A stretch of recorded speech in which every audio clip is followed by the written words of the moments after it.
The Hand of Fate. Elephant Prince. But how? Could that cursed jeweled elephant have come to life?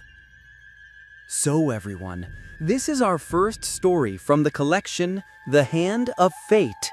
Follow all our horror and suspense publications, both in English and Portuguese, here on the Brazilian channel, Tradução Comic T&S.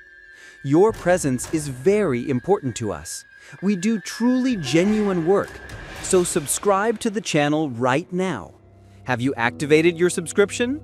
Well, now follow this story. Beautiful Voris Denham had held the fate of many men in her greedy, clutching hands. A new locality, a change in name, an adoring husband who died suddenly, leaving a generous insurance. The pattern repeated itself over and over, and Voris knew she was much too clever for anyone to ever catch up with her, especially when she had the aid of old Ofa, a gypsy witch. Death was the bridegroom. Back so soon, Voris? Aren't you rushing things a little? This marriage has scarcely outlasted the honeymoon. I didn't come all this distance to hear you cackle, Ofa. Mix me up the usual stuff, and hurry. Coming to old Ofa is much safer than trying to buy poison in a drugstore, isn't it, Voris? And Ofa's magic poisons leave no trace. It was a lucky day for you when you wandered into the hut of the gypsy witch. Will you stop that chatter? I'm in a hurry. As Ofa turned with her deadly concoction. There, it is finished. Now, what's the matter with you, you old fool? Why are you looking at me like that? Ofa had hoped in vain that her knowledge of black magic could ward off this day. It is the end. Have you lost your mind? And look what you've done, spilled the whole thing when I told you I was in a hurry. You are right, Ofa. It is the end of your malevolent career and your unholy alliance with the powers of darkness. You should have known that you'd have to face us someday. No one escapes the hand of fate and the hand of death. You are about to become a part of that dark world you chose as your own.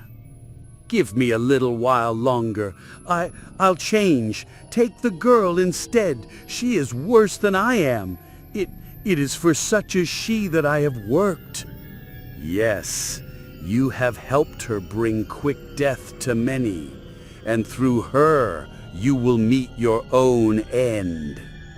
Tell them, Voris, tell them I only made the poisons for you. It was you who used them, you who killed the men you married so that their money might be yours. Why, you crazy old hag, get your filthy hands off my dress. Opening her jeweled handbag, Voris pulled out a revolver. I don't know what happened to you all of a sudden, but it's a good thing I always carry this. Funny to think of you, of all people, wanting me to give myself up to the police. No, Voris, not the police. They are more powerful than any police on earth. They will get you too. Look at them, Voris. Ask them for another chance. Why, they're gone. There hasn't been anyone here but the two of us, and now there's going to be only one. You're crazier than I thought. I'll just stop that cackling tongue of yours from ever telling what it knows. Eee! Bang! After killing Ofa, Voris scraped up as much of the poison as possible, and with flaming brands from the fireplace, set fire to the hut. And that's the end of Ofa. Everybody always thought she was just a crazy old gypsy, and they'll figure she accidentally set that flimsy shack of hers on fire. I managed to scrape up as much poison as I need to kill Henry. Ofa always made much more than necessary. It's just as well that I got rid of her. I don't really need her anymore. As Henry's widow, I'll have enough money to go to Europe and live like a queen. As Voris sped along the little traveled back road that was a shortcut back to her home, it suddenly seemed as though flames sprang up out of nowhere to block her course. That's funny. Something in the road must be on fire. I'd better see if there's any way of getting around it, because I've got to get home before Henry starts wondering where I am. Ofa. But no, it can't be. I'm imagining things. You are not mistaken, Voris. It is Ofa you are seeing. My body is still burning back there in the flaming hut, just as flames will torture my spirit through eternity. But before my spirit can leave this earth, I have been commanded to transmit a message to you who killed me. What kind of message? Fate has decreed your end. Death will come to you when you meet a man you cannot destroy. He will lead you to your doom, where all those men whose bride you became will be waiting for you. No! No! You don't like the thought of facing those husbands you buried, do you, Voris? You thought when you saw them safely in their graves, you would never have to bother about them again. Not until the voice of Ofa and the strange accusing voice in her brain were silent did Voris dare take her hands from her eyes. Why, there's nothing here. It must have been my imagination after all. Voris continued her journey home, determined to forget what happened. Voris, I've been worried about you. Where have you been? You know how I hate to have you out of my sight, my beautiful darling. I didn't intend to be away so long, Henry dear. I was shopping. Yes, Henry dear, I was shopping for some nice poison for your morning coffee. Ugh, if you only knew how I loathe your kisses and love your money, and soon there will only be the money. In spite of her determination to forget it, that night Voris found herself thinking of her strange experiences that day. It's all so silly.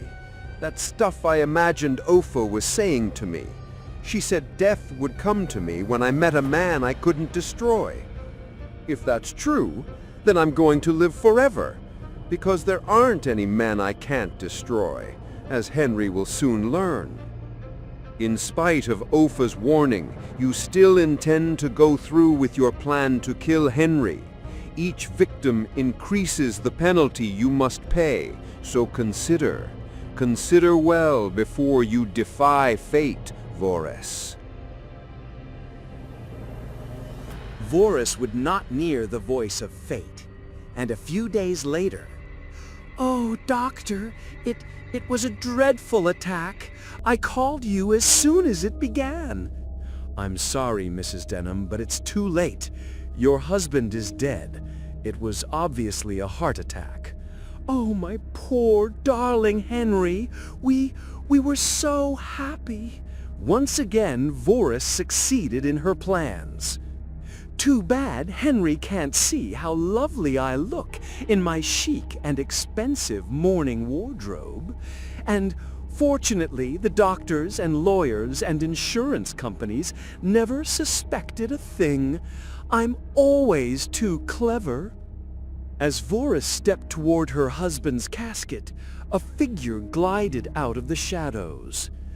"Eek! Who are you? What are you doing here?" "Do you mean to say you don't recognize me, Voris? We have brought me to so many places. We ought to be old friends by this time."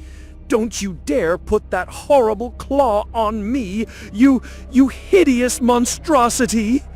Why do you run from me, Vorus, when we have been so close, and when we shall meet again so soon? You cannot escape me. Didn't you know that? Help! Somebody come! Save me! What is it, Mrs. Denham? There's nothing around, ma'am. It's gone. Or perhaps it was just my nerves. This is just the beginning, Vorus. The beginning of the end. Nothing can save you now. Death has claimed you. Wait! It was just my nerves again. But I'll never forget that hideous, grinning skull-like face and those skeleton hands reaching for me. Even if that thing really was death, if Opha's message was true, death can't take me until I meet the man I can't destroy, and I haven't met him so far. Vorus caught a plane for Europe, stubbornly determined to have the rich, gay life she would now be able to enjoy. If I don't try to destroy anyone else, I'll surely be safe. I've got all the money I need. As usual, men flocked around Vorus. Marry me, I can give you a title. Marry me, I can give you great riches. Marry me, I can make you the most famous beauty in Europe. But in spite of the good time she was having, she knew she had to be careful. You cannot afford to make a mistake. There will be none of Opha's clever poisons to get rid of any more unwanted husbands. And if you should try and fail, there is exactly the kind of man I have been looking for. Young, handsome, thrilling. I can afford to marry for love now, and I would never even dream of wanting to get rid of a man like that. I want to meet that man. From the moment I saw him, I could not tear my eyes from him. He's fascinating. But really, mademoiselle, do you think it wise? He is a stranger. No one knows him. The romance flourished quickly. Vorus intended to let nothing stop her, just like nothing ever stopped her when she wanted to get rid of a man she didn't want. What a strange name, Mort de Seine. I seem to have heard it somewhere. But the name doesn't matter. Why don't you kiss me, Mort? Very well, my dear. You asked for it. But as the man's lips touched hers, Vorus was filled with horror. Let me go. What kind of thing are you? I feel only bones, and the smell, as though a grave had been opened. Death and graves go together, my dear, as you should know after sending me so many men who were foolish enough to love and trust you. Death? Oh no, you couldn't be. How could you change your appearance like that? You trapped me. Death appears in many forms and under many names. Mort and décès are both French words referring to me. Although my mark has been upon you for a long time, you trapped yourself, Varus. When death took a human form tonight, you met a man you could never destroy. You who have meant death to the men who married you have become the bride of death, a fate you have chosen for yourself. No! No! See, Varus, your former husbands, the ones you poisoned, they demand retribution. Mercy! Mercy! Those who give no mercy can expect no mercy. She has come to join us! Here I am, Varus, your dear Henry. She is mine! Ha ha! No, she is mine! Yes, Varus escaped everything but the ending fate had warned her would be hers. They found her body the next morning. Ugh, what a terrible death! I saw her leave last night with that stranger. I don't suppose the police will find him. He was a strange, elusive-looking chap. Seemed familiar, yet strange. And probably only he knows the secret of this strange death.